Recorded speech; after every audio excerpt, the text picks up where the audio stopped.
Welcome, everyone. This is our second episode here. We're diving in and we're exploring the monetization of knowledge. So we're still working on the podcast name. You may have even heard at the beginning of this the actual official podcast name, but we're still working on it. It's a knowledge product. So we're picking apart exactly what that means and what it all comes into. So monetizing the intangible assets, a name we played with. Today we have a fantastic guest, good friend of mine, Tyler Jeffcoat. He and I have been friends for a while, and I watched him. I actually sat down the hall from him while I was working on my knowledge product, which was an e-commerce automation agency. And he was literally a one-man show building his knowledge-based product, an e-commerce accountant company, seller accountant. So welcome, Tyler. Thanks, Will. Appreciate you having me. So Tyler, first things first, why should these people even listen? Like who are you? Well, yeah, this is the core question. Why should we listen? I don't know. I mean, for me, Tyler Jeffcoat, live in the great state of Georgia. I'm an accountant by trade. Don't hold it against me. Started a healthcare company, sold it, started this little bookkeeping CFO shop in the same incubator that you started your company, where we were kind of, rubbing shoulders, crying together occasionally. There's hey, what do you need, man? I just need a hug right now. That kind of thing happens, right? And so Yep. Yep. I think my perspective is I feel like by the way, I turned 40 this month, like literally here in like 2 weeks. And Oh I'm boy. like, wow, this is weird. I'm like an old man business guy now. And it's mainly it's not because I went to school to learn business. It's 100% because I've just had enough time to like make almost every conceivable mistake now. So I don't know, man. That's me. A seller accountant is my company, and we love serving brands and sellers that are trying to grow and become more profitable. Tyler, I love it. You mentioned being an old man in business. I remember, so I'm like 26 or something like that, working with all these really smart dudes. And I remember being like, man, those guys that are like 33, 34, they're so old. And I'm 37 now. And I was like, oh, crap, I am one of those old guys. Yeah, honestly, like you and I would like maybe watch a sporting event now, and this is troubling. The guys that are retiring from your professional sports leagues are now younger than I am, right? I mean, so it's kind of like the where but you know what? It's great. Life is happening. It's awesome, and yeah, just good to be here with you today, buddy. 100%. The episode is not about aging, but I'm sure we could talk about all of that insanity for a while. So let's dive in and look at where this came from. My question is this: when was the first time that you actually, you know what? I'm going to go back. I want to know your origin story. So like go back, like way back. When did you have a job? When you were working for somebody else and you realized, holy crap, I might be able to do something on my own. So let's go back there. Like, when you were working for somebody else and had that entrepreneurial seizure, as Michael Gerber calls it. So for me, I was a middle manager in a big bank and was in grad school. And as a lot of you guys have probably had, I had a particularly terrible meeting where my boss, all the stuff flows down here hill when you're in a Fortune 100 company. And of course, it flowed into my office, into my lap. It was messy. I didn't like it. I didn't like the way she handled it. And then a day later, I had a meeting with somebody who, like I would almost will describe myself as a reluctant entrepreneur who, upon starting a business, realized, oh, I've kind of always been wired this way. Like I was always the kid growing up that kept this is before we had cell phones, but like had kept the phone numbers of every single one of my friends so that I could schedule the football game or the frisbee game every weekend. I was always the one that's like, oh, I wonder if we could like make money selling bad lemonade or whatever it is that we were getting into as kids. I played music growing up, so I was quick to try to teach guitar lessons and make money mowing lawns, whatever it is. Like I was always happy to try to organize and make money, but I think I always viewed myself, Will, as an employee. Hey, you go to school, you get good grades, you get a good job, they pay you for working hard, and you have a great life. And I think I got a few years, roughly 5 into that career, and was successful, quote unquote, but kind of hated my life, to be honest with you. It just wasn't a good fit. And so it was that week in 2012 when my boss, love you, Jameis, the stuff flew downhill, went on another lunch the next day with a guy who said, hey, I think you've got what it takes to start a business that addresses Alzheimer's care. And I'm like, do you realize I'm like 29, have never had any kind of like dementia myself? What? And so when the guy wanted to throw some money at me to start a business, we did it. And I did it kind of completely naive to what it is to run a business. I just was like, yeah, babe, let's do this. And my wife's like, okay, think the Lord's in it. Let's do it. And so we just did it and woke up and realized, oh boy, I just quit a lucrative job with benefits when my wife was at home with our infant to start a business that didn't exist in an industry I'd never worked in with a guy that we had never met, right? It was like one of those stories. And so I would consider myself to be a reluctant entrepreneur who has now become, I couldn't go back. It'd be hard. I couldn't go back now. So I love that your entrepreneurial seizure was almost forced upon you, where you had that, oh crap, do I really want this crap to flow downhill? Like, is it worth climbing through the crap to get to a point where maybe less of it flows into my office? No, I think I'm checking out. I don't like this crap flowing journey. I'm gonna go try something else. But that's basically what it was. Because and honestly, I can sometimes feel intimidated by even guys like you, Will, who really like, oh man, I had a vision and I'm going to go get it. Like you're kind of a great idea guy. I'm like, I've been in the business of doing really unsexy things. Like I really have. And I've been really fortunate to get good at executing on those. And the business that I sold in 2017 kind of got big. So it was like, I did it like on some level of success. And, candidly, it's just been like, oh, solve problems, do the right thing, care about people, obsess over getting better, and good things tend to happen. But you know what? Sometimes good things tend to not happen. It's like that's just the entrepreneurial journey of like, oh, I did most of the right things and the market got bad, or I did most of the right things but I hired the wrong people, or I did most of the right things but I forgot that I needed processes. And so, for me, it's just kind of been a journey of discovering how to lead. I've always been a leader, but learning how to lead in an entrepreneurial way has definitely been a journey for me. So tell me, and so you decided to jump off that bandwagon. Maybe I do have the guts to go out and build this. It went okay. What made you decide like, oh, you know what, maybe I can monetize this knowledge or nugget? Like, what did you take from that corporate job that you were like, oh, you know what, I actually do think what made you think like I have that knowledge, I have something that I can actually sell there or do enough to create something? Well, this is another thing that I feel like kind of happened like backwards, right? Like I remember I had two grandparents that had awful dementia experiences in nursing homes, like just really poor care, didn't get great care. It was really brutal. And so I knew I was pissed off about that. Like that was the knowledge I had, was that this is not the way I want people to be treated. And then when it was kind of merged with the opportunity, to be honest with you, of somebody saying, hey, you mentioned being kind of passionate about this.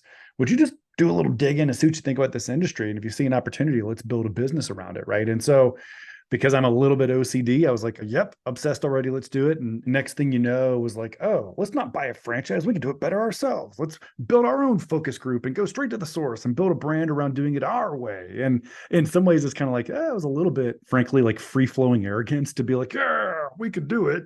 But at the same time, it actually allowed us to innovate in some ways that really helped us once we took the lumps and the skin knees. And so I think monetizing it was a natural outflow of listening to a real problem set from a customer and realizing that there was noise in the market that needed to be fixed. In this particular market, there were really bad hiring practices. There were really bad processes around making sure that people got what they needed when they were receiving care. And there was a desperate lack of training for the very technical side of it, which was, hey, if somebody has Alzheimer's disease, you have to actually approach them a lot differently than if they're not, in the middle of dementia, not in the throes of it. And so for us, it was really predicated on let's solve as few problems as possible, but let's do it with a lot of violence and excellence and vigor.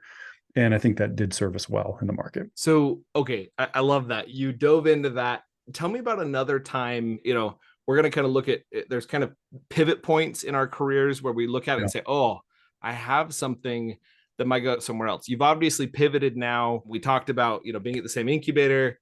I mean, what was the moment when we were like, oh crap, maybe I have other knowledge I want to monetize? What did that look like? Tell me about that. So this one I remember more clearly, actually, because it was middle of 2017. My business partner and I had decided it was time to exit. It was time to transition away from that company, the healthcare company that I've been describing. And so I moved in a snap, from being the CEO of a company with 100 employees to being kind of the like contract transition dude that was helping get everything offloaded to the new leadership team. And that was the first time I realized how miserable it was to not be in charge once you've been in charge for 5 years, right? And so, but I spent that last 90 days of my transition basically because I'm accountant boy being the bookkeeping, controller, CFO side of our business. And Will, I'm gonna be honest with you, like 3 weeks, and I'm like, this would have really been helpful to keep an eye on while we were trying to scale this business really quickly. And the aha for me, I remember sitting at my desk laughing at myself. I'm like, I'm an accountant who worked at a bank for 5 years, who was a finance focused MBA, who started a business and almost crashed it every other week for 3 years because he didn't know how to manage money. Right. And so there was this like visceral understanding that being an entrepreneur is a different essence of financial acumen needed than being a guy with a degree. And so as I was exiting that company, I was really getting excited about, my gosh, how much more money will we have made in 2014 if I'd have known to look at this on the balance sheet? Or how much more successful would this exit process have been if I'd have just tweaked this 2 years earlier? And so I think for me, that knowledge that, I'll be honest with you, and this is what we have interns from one of the top accounting programs work with us now. And I keep trying to tell them, like, kids, because I'm 40 and I'm an old man now, kids, listen, that ethereal concept that they teach you in that accounting program, here's what it really means. Here's what it really equals is the fetal position in 2:30 in the morning praying that you can make payroll tomorrow. This isn't ethereal. It's not a concept. It's not a principle. It's like real life with real money and real bankruptcy if we don't figure it out. And so I think for me, turning what's kind of it's almost like you study like philosophy, you study accounting, like turning that into a practical put boots on it really got me excited. And so Seller Accountant was kind of born out of, all right, let's etch a sketch this like highfalutin ivory tower accounting CPA world where it's all about how much of the tax code have you read and this, that, and the other. And let's become a little bit more proactive, a little bit more focused on helping entrepreneurs make money. And so, really that's where Seller Accountant came from. So I love that. So you had that entrepreneurial moment of like, and the interesting thing is there are two different moments here. And I want to draw a parallel between the two because I think it's valuable for the e-commerce sellers and just anyone who's looking to build a knowledge product. The two moments you had were based upon a need that you personally felt. And I think that like starting with that need in mind or focusing around that need and then finding the tribe of people who had that same need. I mean, you were able to sell to those individuals in a very intimate way because you personally experienced that with your grandparents. And then you personally experienced that with your business that you exited. Man, I could have gotten like the right CFO would have been worth $1 million to me. Right. And Yeah. you can say that and you're not lying. Like it's legitimate. Like, look, if I had made this decision and I think someone with the right amount of mental fortitude and understanding would have been able to help me with that. And so you decided, you know what, I'm going to take that thing, that knowledge, my pain, and I'm going to figure out how to turn that into processes that actually become something to serve the market. Does that line up? Like incredibly well said. Yep. That's exactly what happened. So, okay, as you dug into this, what were the biggest roadblocks you ran into when you were trying to monetize that knowledge, right? So we have two different knowledge-based products that turned into services and you got into that. And actually, before we go there, I want to talk about your third. So we talked about this pre-podcast. We were just chatting. You've done a third knowledge-based thing, and a lot of guys are going to have questions about this. Tell us about that third knowledge-based product, and then we're going to pick apart all three. Yeah. So we reached a point at Seller Accountant where we were doing bookkeeping, we were doing fractional CFO. And one of our bottlenecks was that, it's funny. The product guys always envy the service guys, and the service guys always envy the product guys, right? Yep. The product guys like, oh man, Tyler, you don't own any inventory. You're so lucky. And then the service guys, yeah, but you don't have 30 employees. So you're so lucky. And so there's a little bit of this and that. So I got to a point at Seller Accountant where I didn't have any more of my time that could be sold. I couldn't sell any more Tyler time. And I was struggling to scale quickly enough on my team to be effective. And so we built this course and it kind of addressed the second problem also, by the way, which is that you guys know this. Anyone who's living in the Amazon world, it's a shockingly small universe. Smaller sellers don't need to outsource the same things that larger sellers need to outsource. Mm-hmm. And so if I'm speaking at a conference, or Will and I maybe are on another podcast or, my show or another show out there, and we're like talking about things that matter, I can't have an intelligent conversation without talking to everybody in the world that has anything to do with Amazon, which is great.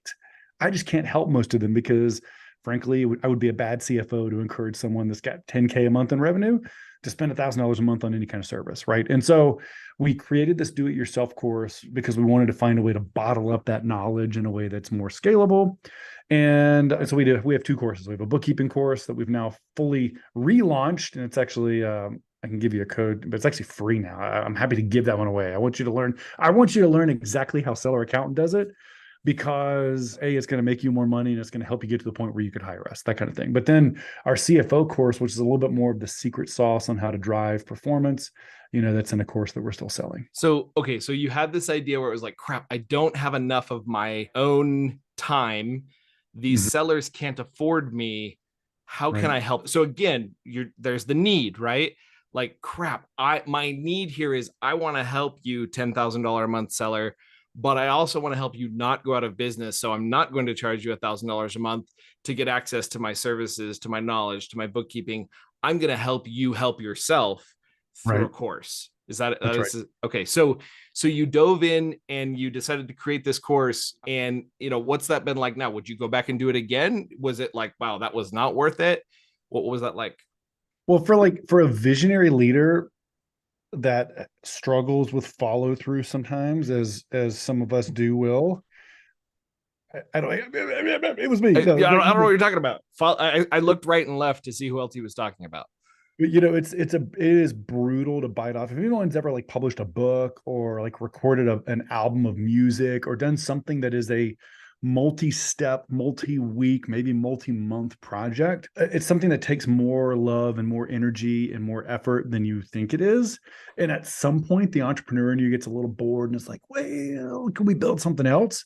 But I'm really thankful. So that's the honesty about the struggle, is that it required a ton of discipline to say, okay, I do not feel like recording 3 videos today about journal entries, but I'm going to show up and I'm going to do. I used to. I don't know if you ever have to do this, Will, but I always have to put like, Tyler, do your flipping job blocks like on my calendar, where it's like all the stuff I don't really want to do, but this is why I'm employed with my company. I do them, and so I think that was the challenge: is I had to create a structure that forced me to finish, and I would definitely do it again. In fact, this is why we're really re-recording a lot of the content now, as we realize that it's an enduring product that generates value in the community. And I think that, yeah, it's pretty worthy. Because again, the product guy loves the service guy loves the product guy. But guess what? For 3 months of the pandemic, which is when I recorded the first versions of these, all of a sudden, all of us were like, oh boy, what do we do now? I had a little bit of a lull. I don't know if some of you guys are having that lull here in 2023, as the market's been a little weird. And guess Mm-hmm. what? I had energy and a lull, and I decided to point that energy at building something new, and I'm glad I did. Yeah. So as you kind of dug into, what that was going to look like, and you picked apart that piece of it. Now let's look at all three of those opportunities.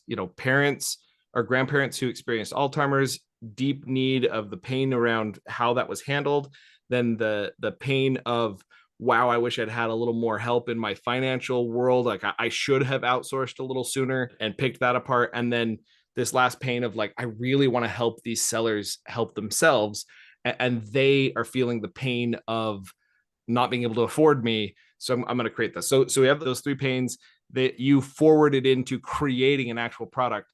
You mentioned, and we're going to talk about challenges now, roadblocks, the things that stopped each one of those in their tracks. You already mentioned, discipline or lack thereof was one of the main things. Do your freaking job, Tyler. Blocks on the calendar. We've all had those where you have to like lean in, and it's just like, okay, this is no longer fun, but it's important and it's urgent and it's needful, and it's going to add to the business. So that was a roadblock. What are other roadblocks that you saw in these three different knowledge slash service based products that you had to build? Really, for all three of them, it kind of boiled down to marketing when I'm not a marketer, right? So that's kind of been the biggest area of growth. Is I've realized this, and anyone out who's listening to this show with me and Will, is an entrepreneur by his very nature is a professional marketer. And that really wasn't my mindset. I mean, I'd been a sales guy at the bank, and I've sold stuff, but like actually adopting the mindset of like, no, no, no, I've got to make sure that my offering matches a felt need in a particular market. And then I've got to go figure out how to find those guys and tell the story and meet the need and get them to pay me money. And I would say that journey was bumpy all 3 times. Like with the home care business, it was like, oh, okay. How many doctor's offices want to have a 29-year-old kid who's not a physician or a nurse come in and sell them, Alzheimer, like nursing services, basically? You got a lot of no's, realized, oh, we need to make sure we frame it this way, started getting yeses, right? That kind of story. And then for seller accountant, same way. guys, I'd been an eBay seller back in college, but I'm not an Amazon seller. So now I'm selling bookkeeping and CFO services to a population that I know has a need. I see myself in their need, but I've never had to talk to them before. And so learning on kind of a, again, on kind of a visceral level, what is it that these guys are feeling, and how can I make sure that I'm addressing the need that they feel? And then again, the course is the same thing where it's like, oh, wow, now I've got to learn how to do digital marketing and an evergreen webinar and things that were like mind blowing for me because I'm not a huge social media guy. So it's like, okay, great, time to get excited about Facebook or, something like that. And so for me, I think that's been the largest area of growth for me, is that I have tended to be the marketing bottleneck, probably still am in some ways for my companies, and getting better at hiring good people. That's where I need to outsource, right, in those areas. And then getting better at really focusing my energy around what addresses the customer needs, I think, has been where they have been roadblocks that have also become the like most fun things to learn, I think, as the leader. So you mentioned marketing, which is just scaling and getting it out there in front of them, but and all of the systems that come with building a marketing funnel, but also you mentioned the difficulty of understanding the language. And I think that messaging and marketing, they blend together, but I want to talk about that initial piece of it and bring that nugget out here for people. How did you went in and you were like, man, I really don't know how to talk to an Amazon seller. Like, tell us about, or man, I really, let's go with the doctor's office. I like that even better.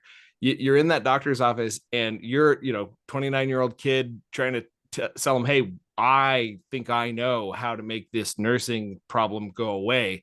What were some of the oopses that you stepped on and you're like, oh, I shouldn't have said it that way? Do you remember any of those? And there were probably so many. I mean, part like one pile of oopses are just going to the wrong place. Like, so for instance, when you deal with a hospital or an insurance company, actually identifying the real gatekeeper is hard. Oh yeah. Right. And so a lot of energy was burned having what I thought were like, I'd go home and like high five my wife, baby, I'd said the most incredible sales conversation ever, only to realize that that person was just being nice to me, but they like had zero power to actually do anything I wanted them to do. Right. And so I probably spent 6 months realizing, oh, well, this is the kind of networking group I need to be in just to get in the right room with the right people. And then, to be honest with you, like something that I was a little bit stronger in was just developing relationships. So once I knew I was talking to the right people, like talking to them because I really cared, it was genuine, coming from a genuine place, was not that big a deal. And then because I'm like stubborn and have a high tenacity level, like I'm going to follow up with them and bug them enough. And yeah, I probably skinned my knees. I'm saying the wrong things. I'm sure I called things the wrong things. I'm sure I missed the mark a ton. And then again, you run into scale issues because at one point you kind of figure it out and you're the guy, you're the person that built the company. And at some point you decide to hire people. And now all of a sudden it's like, okay, I've got an outsourced marketing team and I've got a full-time inside salesperson. And that inside salesperson is not doing what I used to do. And now I've got a director of sales. And so in the healthcare company in particular, that was actually harder for me. They like transition from player to coach to like forced me to develop a new set of skills that, to be honest with you, like as much as I didn't love working at the big bank for some of those years, they had world-class sales training. I had great sales training. I knew how to dial for dollars and I had high tenacity and was willing to do it. But when it came to being like, okay, now how do I turn this into regular English that somebody who's hungry but isn't me can do? And there was some mixed success there. So you've mentioned several different things: identifying the right target market, talking to the people, like building the relationships and seeing where that goes. Then you mentioned, I had to like figure out how to go from a player to a coach and pick apart all of those different things. So what are the key ways? What did you find? If I were to say, okay, so what's the silver bullet? What's the thing that helped you overcome these pieces? Is it just tenacity? Like, if you look at these different challenges and these different knowledge projects, what was it that you would say, lean on these three things if you're talking to the listeners who are considering knowledge products? Yeah, I mean, I think the most important area of growth for me, Will, has probably just been an area that I still struggle with. It's just communication. Like at the end of the day, communicating expectations to my team, communicating vision and culture to my team, communicating how we serve our customers, or like just it's amazing. It seems so simple.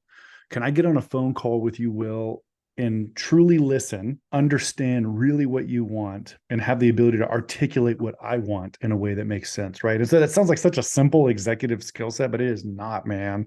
And so it's you're flattering and saying like, what have you solved? That's the one I'm still chewing on here. Like almost 12 years into this entrepreneurial experiment. But I would say that more than anything else, my ability to clearly listen and communicate both sides of it, everything, my marriage, my relationship with my kids, my friends, my ability to lead a better team, my bottleneck 100% of my life kind of seems to be whatever level I'm able to communicate. Beautiful. So any recommendations, and so I want you to put these, note this on your desk. At the end of the episode, you're going to give hacks, tips, tricks, books, things like that. So jot down one or two books, or put those in the back of your mind.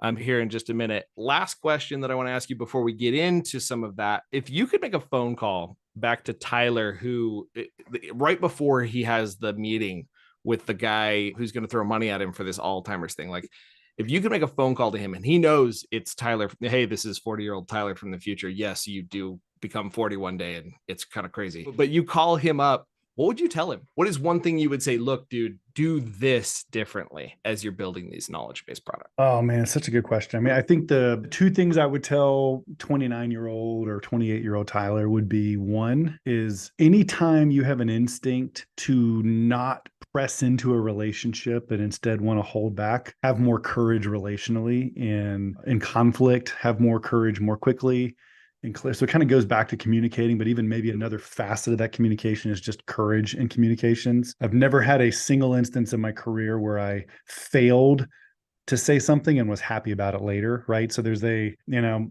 so there's that. And then the second thing is I would probably just say, hey man, stop and smell the roses a little, dude. Like it's gonna be okay. Your level of intensity needs to be a sustainable level of intensity, not an acute level of intensity that's gonna disappear when you burn out. And I think if I could hear that at 29, that would probably help. So yeah. Deep breaths in terms of the intensity level. Yes, you're going to be excited. Yes, this is going to be amazing. But remember, God's got you. Remember, like you're gonna be okay. That 100% agree with that. I wish I could tell my past self that as well. And then on the total flip side of it, I think what you're describing is have more vulnerability. Like be willing to trust. Drink more Brene Brown Kool-Aid when it comes to having those pieces. So love that. Two fantastic nuggets there. Okay. So now what we're going to do, and right after this, you're going to get those tips, tricks, books, all of that. I'm going to give you 60 seconds. And what I want you to do is 60 seconds elevator pitch, Tyler. You're in the elevator with an Amazon seller or someone of that nature, and you're headed up the elevator. We're going to give you 60 seconds to tell us why you. Why should they be reaching out? Then you're going to give your hacks or your books, your tips at the end. And then at the very end, you're going to tell us how we can connect with you. So ready, set, and starting that 1 minute timer now. All right. So if you are a $25,000 a month or more seller and you're tired of not knowing whether you made money last month or last year, and you're overwhelmed at the prospect of running out of cash, but your dream is still to exit this business one day for maximum multiple, this is going to change your life. Make sure that you have your accounting and financial planning in order so that you don't do what I did during those 3 crucial years at the first company and run out of cash constantly. And then, so Seller Accountant helps solve those exact felt pain points with excellent bookkeeping. That just gets the headache off your plate. But maybe just as importantly, the right analysis and CFO guidance. So that's the pitch for Seller Accountant. Obviously, you can learn more about what we're doing on our podcast as well, which is called Return on Podcast. How did I do? Dude, you literally hit zero right there. You must have known exactly how long that needed to be. And that feels like you had, honestly, I was looking, I was like, man, he got 20 seconds left. What else is he going to say? Like, he's nailed that. Okay. So now give us those, let's go back to those books that you mentioned around communication. If you have any books around the vulnerability or that other nugget that you gave us in terms of the, relax, like recognize the journey and just take some deep breaths. Any books, tips, trips, or hacks around those different pieces? Well, the 2 books that popped into my mind, one is related to self-management, and it's called Atomic Habits by James Clear, one of my favorites. There are very few books that are on my required every year annual listen to or reading list. And James Clear's book on developing better rhythms, being more able to manage myself with less energy, right? I want to save my RAM for more important problems than what I'm going to do in the morning when I wake up. And that leads me to one hack that I think has had a tremendous ROI for me, which is just, it sounds so dumb, but I just put my journal next to the table next to the chair where I drink my coffee in the morning. And so now I have a journaling habit that I'm on a heater, man. I mean, it's like 95+% for the last 2 years, just journaling at least a little bit every morning. Mm. And I find, as somebody who I'm on a quest to become higher emotional intelligence. I love Brene Brown stuff also, but that's not naturally me. I don't naturally read the room as well as I want to. I find that like doing something like just writing down my thoughts and be like, oh, I guess I'm feeling angry. I didn't know that, like has really helped me. And then the second book I'll mention is related to innovation. Eric Ries wrote the book, The Lean Startup. Everyone loves it. I'm going to tell you to go ahead and skip it and read his second book called The Leader's Guide. The Leader's Guide by Eric Ries.